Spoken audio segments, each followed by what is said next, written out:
Hello friends, कैसे हो आप सब। तो आज हम BHIC 107 के कुछ मोस्ट इम्पॉर्टेंट क्वेश्चंस करने वाले हैं। कुछ कराऊंगा मैं और उसमें से दो तीन क्वेश्चंस आपके आ जाएंगे। बेसिकली ऐसे ही होता है, मेरे क्वेश्चंस जो भी मैं कराता हूँ, बेसिकली जो आंसर्स लिखवाता हूँ वो आते हैं।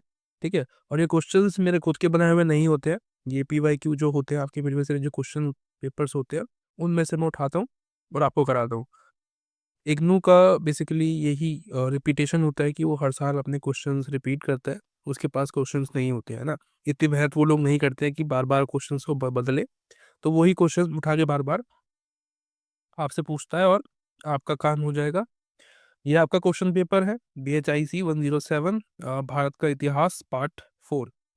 2024 जून का क्वेश्चन पेपर मैंने लिया था आपका। और ये 100 नंबर का होता है आपका पूरा।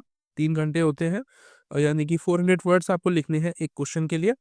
कहने का मतलब कि 4 से 5 पेज भरना है आपको एक क्वेश्चन के लिए। ठीक है। जैसे कि दक्कन का पूछ रहा है और दिल्ली सल्तनत का पूछता है यहाँ पे।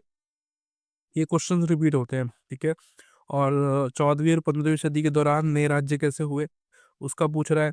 और यहाँ से मैंने कुछ क्वेश्चन है जो इंपॉर्टेंट मुझे लगे कि भाई विजयनगर का पूछ रहा है और एक तो पूछ रहा है एकता का। ठीक है। तो ये आपको डेफिनेटली पता होना चाहिए। बात करते हैं हम अपने आंसर्स के बारे में। सबसे पहला क्वेश्चन आपको दिखाया था अभी, दक्कन में बहमनी राज्य के उदय और सुदृढ़ीकरण की व्याख्या कीजिए, वर्णन कीजिए। ठीक है। तो ये क्या है, जो बहामनी है ये एक मुस्लिम साम्राज्य है, एक मुस्लिम राजा थे तो उन्हीं का राज्य है। और मैंने यहाँ पे जो है इनकी डेट वगैरह जो लिख दी है। ठीक है। दक्कन क्षेत्र में जो है इनका उदय हुआ। दक्कन क्षेत्र में आपको दिखा दूंगा, देखो यहाँ पर है। ठीक है। ये जो अपना साउथ इंडिया है, ये जो ये वाला इलाका दिख रहा है ना आपको, मैंने जो हाईलाइट किया हुआ है, ये बहामनी राज्य था, दक्कन ट्रैप वाला। ठीक है। उसके नीचे विजयनगर साम्राज्य है। मैंने आपको ये इसको भी एक्सप्लेन किया है आगे। ठीक है। आपको दिक्कत नहीं आएगी, एक ही चीज से मैं आपको दो दो चीजें समझा दूंगा यहाँ पे। उसका जो कारण था कि वो उन्होंने इतनी पावरफुल रहे वहाँ पे, क्या क्या रीजन थे कि भाई उनकी सेना बहुत मजबूत पावरफुल सेना थी। देखो कोई राज्य, जैसे कि हम अशोक, ग्रेट अशोकास पढ़ते हैं, उनके बारे में पढ़ते हैं, तो क्या होता है, अब उनके बाद जो कोई भी साम्राज्य था वो इतना समृद्ध नहीं हो पाया। ठीक है। उनके बाद डिक्लाइन शुरू हो गया, जैसे ही वो अशोक की मृत्यु हुई, उनके बाद डिक्लाइन शुरू हो गया। ठीक है, मौर्य राज साम्राज्य का। तो ये रीजंस होते हैं। अब कोई भी मतलब राज्य, जो राजा होता है वो हमेशा परफेक्ट नहीं होता। ठीक है। कुछ राजा होते हैं जो कि कमाल कर जाते हैं, और उसके बाद किसी भी राज्य में एक डिक्लाइन पैदा जरूर होता है, ये सभी के साथ है। उसके बाद कई मस्जिद और मकबरे इन्होंने बनवाए हैं। इनकी पावर दिखाता है, जब भी आप देखते हो ना किसी भी राजा का कि भाई इसने मकबरा बनाया है, मस्जिद बनाई है, मंदिर बनाया है, या कोई भी काम करवाया है बड़े बड़े, तो वो उस राजा की पावर दिखाता है कि वो राजा कितना पावरफुल था। ठीक है। आप अशोका को पढ़ते हो, इतना क्यों पढ़ते हो, धर्म का प्रचार किया, पहली बात। दूसरी चीज की उनका जो एक तरीके से जो धर्म था, वो इंटरनेशनली जाके उन्होंने उसको एक तरीके से प्रमोट किया। आज हम प्रमोट करते चीजों को, उन्होंने वो पहले ही कर दिया था। ठीक है। तो इसलिए बहुत बड़ी बात होती है वो ऐसा करना। और वाणिज्यिक और जो बेसिकली व्यापार होता है, ठीक है, बिजनेस वगैरह जो होता है, फाइनेंशियल ट्रेड जो होते हैं, उनको बढ़ावा दिया। इससे क्या होता है, धन बढ़ता है किसी भी राज्य के पास, और समृद्धि आती है। तो समृद्धि आती है तो पेट भरता है, पेट भरता है तो आगे की बात सोचते हैं। ठीक है। उसके बाद राज्य सल्तनत महमूद गवन के काल में चरम पर था। तो ये एक राजा थे, इन्हीं के समय में जो है ये जो राज्य था, ठीक है, महमूनी बहपति राज्य जो है, ये जो थे, इन्हीं के समय में सबसे ज्यादा चरम पे था इनका राज्य। इसके बाद डिक्लाइन शुरू हुआ। ठीक है। यानी कि डिक्लाइन का मतलब नीचे आते चले गए वो, और एक समय ऐसा आया कि वो खत्म हो गया। अब यूं कि देखो यहाँ पे जो ये साउथ इंडिया वाला जो भी राज्य थे, छोटे छोटे थे ये, लेकिन बहुत पावरफुल थे। और आपस में ही जो है इनकी फाइट हुआ करती थी बहुत ज्यादा। तो ये हम इसमें नहीं पढ़ेंगे क्या क्या हुआ था। बाकी मैंने एक लास्ट में एक कंक्लूजन लिख दिया है। देखो ये आंसर लिखने का तरीका होता है। ठीक है। आप ऐसे 5 पेज तो नहीं लिख पाओगे इसमें लिखा है, लेकिन आपको क्या करना है, इनको एक्सप्लेन करना है, बस थोड़ा बहुत। 4-5 लाइन को एक्सप्लेन, ज्यादा हो सके तो अच्छी बात है, नहीं तो इतना कर दोगे तो 2-3 पेज आपके भर जाएंगे। देखो, ना पता होने से अच्छा तो ये है ना कि आपको पता हो कुछ, आप लिख के तो आ जाओगे ना एग्जाम्स में। मैंने कोशिश तो की कि मुझे मिल जाए अच्छा मटेरियल, लेकिन नहीं मिल पाया इस क्वेश्चन का आंसर में। और व्यापार के बारे में तो आप लिख सकते हो कि भाई बहुत ज्यादा व्यापारी जो है उन्हें किया, और एक राजा थे, इनकी वजह से ही वो सबसे ज़्यादा उसके बाद डिक्लाइन शुरू हो गया, ठीक है? और फिर लास्ट में कंक्लूजन। और हाँ, ये मैप मैंने दिखाने के लिए नहीं बनाया आपको, ये मैप आपको अपने एग्जाम में बनाना है, ठीक है? यूज़ करना है उस मैप को, ताकि आप दिखा सको कि हाँ, यहाँ पर था बहमनी, ठीक है? ये जो दक्कन की हम बात कर रहे हैं, वो यहाँ पे था वो राज्य, ठीक है? विजयनगर के ऊपर। अब बात करते हैं सेकंड क्वेश्चन के बारे में। देखो, एक पेज का आंसर लिख दिया है मैंने बस, ताकि आपको जल्दी से रिवीजन करने में दिक्कत ना आए, ठीक है? आप एग्जाम से अगर आधे घंटे पहले भी देख रहे हो तो इजीली आप रिवीजन कर पाओगे। दूसरा क्वेश्चन, दिल्ली सल्तनत के अंतर्गत शासक वर्ग की संरचना का वर्णन कीजिए। तो शासक वर्ग बेसिकली पूछ रहा है, सिर्फ स्पेसिफिकली शासक वर्ग के बारे में पूछ रहा है, यानी कि कहाँ का?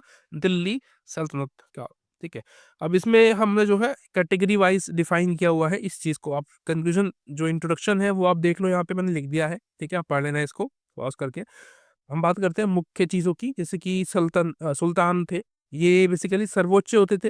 किसी भी शासक के, राजा जो है वो सर्वोच्च होता है, उसका जो फैसला होता है वो अंतिम होता है, जो उसने बोल दिया वो होगा। उसके बाद कुलीन वर्ग जो है, कुलीन वर्ग में क्या होते हैं? अमीर लोग होते थे, सेना होती थी, कमांडर जो होते हैं, और जो प्रशासकों का शक्तिशाली एक समूह होता है, उसी को हम कुलीन वर्ग कहते हैं, ठीक है? यानी कि इनके बाद, यानी कि जो सुल्तान है, इनके बाद कुलीन वर्ग का नंबर आता है, ठीक है?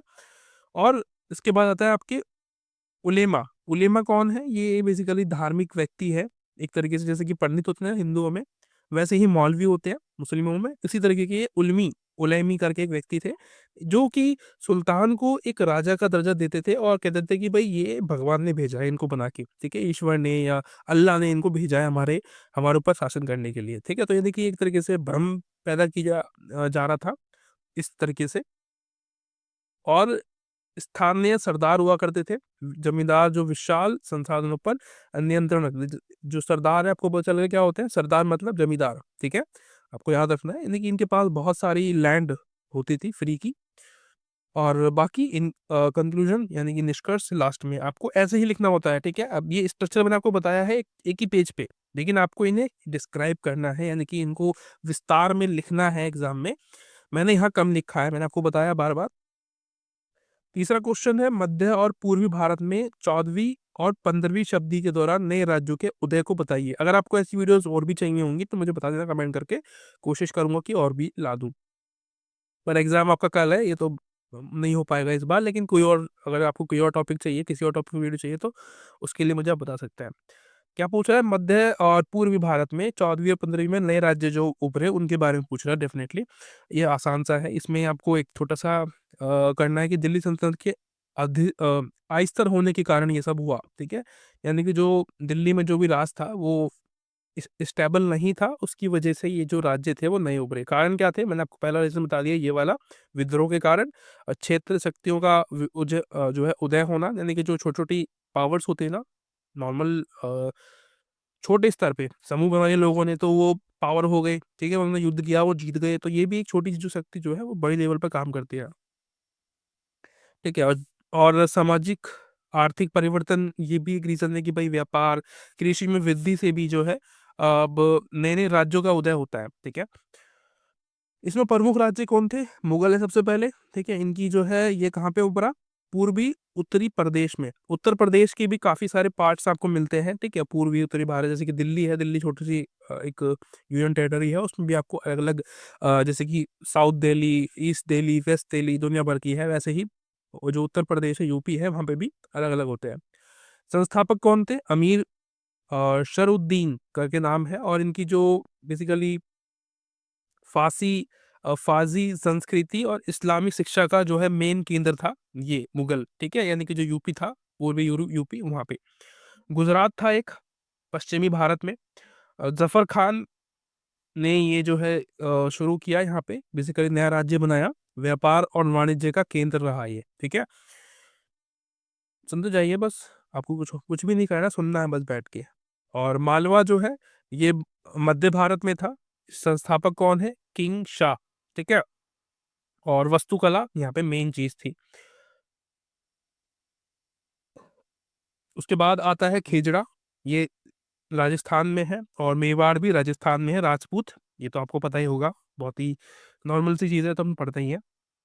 तो ये उसके बाद और भी है, अभी इसकी विशेषता बताते हैं। सांस्कृतिक विविधता है इसमें, ठीक है। देखो, कभी भी हम देश में, हमारे इंडिया में ये सब चीजें उभरी तो इससे फायदा क्या हुआ, क्या विशेषता हुई कि भाई सांस्कृतिक विविधता पैदा हुई देश में, शिल्प और जो स्थापत्य कला थी उसका विस्तार हुआ, भारतीय संस्कृति का विकास हुआ। अब देखो, इसका मतलब ये नहीं कि हिंदुओं का ही फायदा हुआ। अब मुस्लिम इंडिया में है तो वो इंडिया के भी निवासी हो गए एक तरीके से, तो इंडिया का ही तो विकास हो रहा है ना इनडायरेक्टली।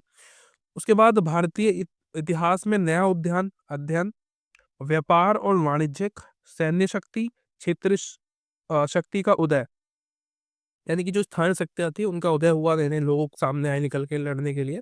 तो ये सब चीजें आपको मिलेंगी। एक और है इसमें, एक और नहीं, इसके अलावा और भी है। इसमें फोर्थ क्वेश्चन जो है वो है आपका विजयनगर साम्राज्य के बारे में। मैंने आपको बताया था कि अर्थव्यवस्था पूछता है इसकी, ठीक है। तो अर्थव्यवस्था पूछेगा तो आपको क्या बताना है कि भाई कृषि सबसे मेन जो है, कृषि था सबसे, जो मेन उद्योग था इनका साम्राज्य का, वो कृषि था। यहाँ पे कौन कौन सी खेती की जा रही थी मैंने सारा बता रखा है कि भाई धान, आटा, बाजरा, ज्वार, मक्का, कपास, तिलहन, ये सारी चीजें। और यहाँ पे सिंचाई के लिए कुएं, तालाब और नहरें ये बनाई जा रही थी, ठीक है, ये बनाई जाती थी। उद्योग था इनके पास, ठीक है, नए नए उद्योगों का निर्माण करवाया, जैसे कि कपड़ा, धान, रत्न, हाथी के दांत, लकड़ी, हस्तशिल्प और हस्तकला, इन सब का विकास यहाँ पे हुआ, ठीक है। कार्य में अगर बात करें तो देश और विदेश में इनका व्यापार था, यानी कि और भी देशों से ट्रेड भी किया करते थे बंदरगाहों के थ्रू, यानी कि नावों से। और वो प्रमुख व्यापारिक केंद्र था, क्योंकि देखो इसका एरिया देखो ना कहाँ पर है, समुद्र के एकदम पास है। यहाँ से करेंगे यहाँ चला जाएगा, यहाँ से करेंगे इधर को चला जाएगा, बहुत आसान था, ठीक है। और इसमें क्या क्या था भाई कि भाई कपड़ा है, रत्न है, धातु है, हाथी के दांत है, इनको सप्लाई करते थे बेसिकली, ठीक है, एक्सपोर्ट करना। उसके बाद मुद्रा में क्या है, सोने की मुद्रा, चांदी, बेसिकली सोना चांदी से ये व्यापार करते थे, और जो सिक्के थे वो भी इनके प्रचलन में थे। राजस्व प्रणाली यानी कि टैक्स वसूली करना, भूमि टैक्स, व्यापार टैक्स, उद्योग टैक्स, ठीक है, इन सब चीजों से जो है ये इतना ज्यादा समृद्ध थे, ये इनकी आर्थिक व्यवस्था थी, अर्थव्यवस्था थी। सेकंड क्वेश्चन है आपका एकता। ये सवाल आ सकता है, जरूरी नहीं, देखो ये सवाल आपके अभी 10 नंबर में दिख रहे हैं यहाँ पे मेरे को, लेकिन मैंने इनको 20 मार्क्स के अकॉर्डिंग लिखवाया है आपको, ठीक है। जितने मैंने पॉइंट्स लिखवाए हैं ये बहुत ज्यादा है, ये 20 मार्क्स आपकी इजिली आ जाएंगे इसमें। आप इनको एक्सप्लेन कर दो, ठीक है। देखो ये एकता है, ये आपका 10 नंबर का दिखा रहा है। देखो दो क्वेश्चन यहाँ से करने होते हैं, जैसे कि 20 मार्क्स, 20 100 में, यानी कि दो दो पेज आपको भरने हैं इनके लिए, और 10 नंबर के आपको मिलेंगे, यानी कि 20 मार्क्स हो जाएंगे। लेकिन मैंने इसको 20 मार्क्स के लिए कराया है, अगर 20 नंबर में भी ये आ जाता है तो आपको दिक्कत नहीं आएगी, ठीक है। अब बात करते हैं एकता की। तो एकता बेसिकली क्या है, एक राजस्व व्यवस्था है टैक्स वसूली करने के लिए। इसमें क्या है, इसकी मुख्य विशेषताओं की बात करें तो भूमि अनुदान, ठीक है, यानी कि सुल्तान ने सैन्य अधिकारियों को या सरदारों को विशिष्ट क्षेत्र दिया। बेसिकली जो राजा हुआ करते थे वो इतना ज्यादा टेंशन लेने की वो नहीं थी उनके दिमाग में कि भाई हम फालतू का दिमाग लगाए। वो क्या करते थे कि अपना जो भी काम है वो दे दिया किसी को, जैसे कि जमींदार को पकड़ा दिया, सरदार यानी कि अपने सैनिकों को दे दिया कि भाई आप काम करोगे यहाँ पे, जो टैक्स होगा वो उस किसान से वसूली करोगे, आप मुझे ला के दोगे। टैक्स किस लिए, बेसिकली हफ्ता वसूली होता है, वो प्रोटेक्शन मनी होता है ना, आपकी सेवा करेंगे, आपको बचा के रखेंगे आक्रमण से, उसके लिए हम आपसे टैक्स ले रहे हैं। तो जैसे कि हमारी सरकार लेती है वैसे ही सेम वहाँ पे भी था। राजस्व संग्रह जो है आपको मिलता है इसमें अपने अधिकार क्षेत्र के भीतर, हाँ ये भी है, यानी कि जो भी, जैसे कि मुझे किंग ने जो है मुझे दे दिया कि भाई ये एरिया तेरा है, यहाँ से तू वसूली करेगा और मुझे ला के देगा, ठीक है, यानी कि ये मेरा मेरा इलाका है, इस इलाके में सिर्फ मैं ही वसूली कर सकता हूँ, ठीक है, मैं ही पैसा उगा सकता हूँ टैक्स के रूप में, जो भी है। उसके अलावा सैन्य सेवा, ये वो ये मतलब कि भाई अगर हम आप टैक्स भरोगे हमें बेसिकली, तो हम आपको हेल्प करेंगे, कोई आप पे आक्रमण ना करे, इस तरीके से जो है राजाओं का कॉन्सेप्ट था उस समय। और प्रशासनिक कर्तव्य जो है वो क्या है, एक इक़्तिदारों के पास अपने क्षेत्र में लॉ एंड ऑर्डर जो होता है, कानूनी जो व्यवस्था है, शांति बनाए रखना, बेसिकली उसको अभी उत्तरदायी होता था कि भाई अगर ये मेरे कंट्रोल में है कोई एरिया, तो मुझे उस पर टैक्स तो वसूली करूंगा ही, साथ में मैं उस पर पूरे एरिया पे मेरा कंट्रोल रहेगा, और मैं उस पर कोई भी मतलब गलत काम नहीं हो सकता उस वाले एरिया में, कोई भी किसी का कोई गलत हो रहा है तो वो नहीं करने दूंगा मैं, ठीक है। ये बेसिकली लॉ एंड ऑर्डर का एक सिस्टम था उस समय। इसका इंपॉर्टेंस क्या होती है कि भाई सैन्य शक्ति आपको मिल जाती है, मजबूत होती है, हमारी हमारी नहीं, उन राजाओं की होती थी। अब भी देखो जैसे कि इंडिया में नॉर्मली आप टैक्स भरते हो तो उससे क्या फायदा होता है, पुलिस कर्मियों को सैलरी मिलती है और वो अब उनको भर्ती कर पाती है सरकार, और वो हमारे काम करती है, काम तो नहीं करती, वो बात अलग है। मतलब सेफ्टी के लिए, जैसे कि हमारी आर्मी है तो वो तो डेफिनेटली हमारे लिए काम करती है, उनके लिए तो कोई शक ही नहीं है किसी के दिमाग में। तो वो जो है हमारी प्रोटेक्ट करती है, हमारी से जो है हमारी बेसिकली बॉर्डर्स पर जाके हमें बाहर की सेनाओं से प्रोटेक्ट करती है। राजस्व सृजन जो है इसमें हेल्प मिलती है, टैक्स वसूली हम कर पाते हैं। इसकी आलोचना भी होती है, जैसे कि दुरुपयोग करना, इसका हम गलत उपयोग भी कर सकते हैं कुछ लोग। और शक्तिशाली प्रभुओं का उदय हो सकता है, यानी कि लोगों का अलग-अलग समुदाय का उदय यहाँ पे हो भी सकता है, कुछ-कुछ गलत काम भी हो सकते हैं। तो ये आज की वीडियो है, इतना ही था। मुझे लगता है कि इतना काफ़ी है आपके एग्ज़ाम के लिए। इसमें से 2 क्वेश्चन्स भी अगर आपके फँस फँस जाते हैं, 4 क्वेश्चन ये गिनती के, तो मज़ा आ जाएगा आपको। दिक्कत नहीं होगी, 2 क्वेश्चन अटेम्प्ट करने का मतलब आपको 40 नंबर हो जाता है वहाँ पे, यानी कि 40 नंबर में से आपको अगर अ, हाफ भी दिया जाए तो भी लगभग-लगभग 35 से 30 नंबर आपको मिल जाएँगे, ठीक है? और आपको 1 क्वेश्चन और अटेम्प्ट करना है, अगर 3 भी आ गए तो, क्योंकि यहाँ पे 5 क्वेश्चन्स हैं डायरेक्टली ये, ठीक है? 4 क्वेश्चन तो लिख रहे हैं, लेकिन 5 क्वेश्चन जैसे कि ये एक अलग है और ये वाला एक अलग क्वेश्चन है, ठीक है? विजयनगर वाला। तो ये 5 कभी-कभी 20 नंबर में भी पूछ लेता है ये वाला सवाल, ठीक है? तो ये आपको याद रखना है। मिलते हैं अगली वीडियो में, और मुझे बताना कमेंट करके कि वीडियो कैसी लगी। बहुत मेहनत लगती है सब काम करने में। मिलते हैं अगली वीडियो में, तब तक के लिए bye bye, thank you so much.